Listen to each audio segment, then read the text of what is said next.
बिस्मिल्लाहिर्रहमानिर्रहीम। अस्सलाम वालेकुम। आप देख रहे हैं वन टीवी। अब तक के न्यूज़ बुलेटिन के साथ मैं हूं इरफान इम्तियाज और मैं हूं अनम नकवी। सबसे पहले न्यूज़ हेडलाइन।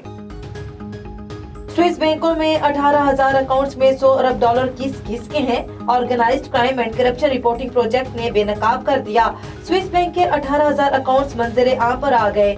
बड़े सियासतदानों, जराइम पेशा अफराद, जासूस आमरों का काला धन बेनकाब। काजाकिस्तान के सदर, उर्दन के शाह अब्दुल्ला, हुस्नी मुबारक और मार्कोस के खुफिया खाते मंजर आम पर आ गए।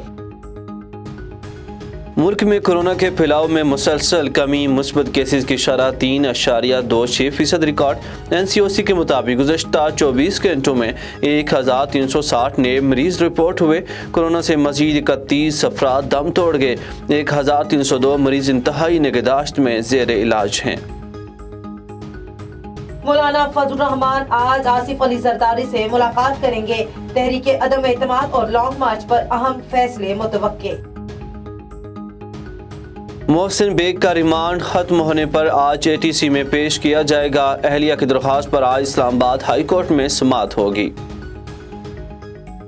खैबर पख्तूनख्वा में बल्दियाती इंतखाबात का दूसरा मरहला, कागजात नामजदगी की जांच पड़ताल आज से 23 फरवरी तक होगी। उम्मीदवार, तजवीज और तायद कुंदगान भी स्क्रूटनी में शामिल हो सकेंगे।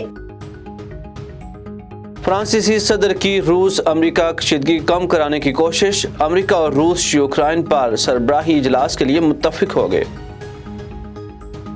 हेडलाइंस से फिल वक्त इतना ही। मजीद खबरों और अपडेट्स के लिए देखते रहिए A1 TV। A1 TV, सब पे नजर, अंदर की खबर।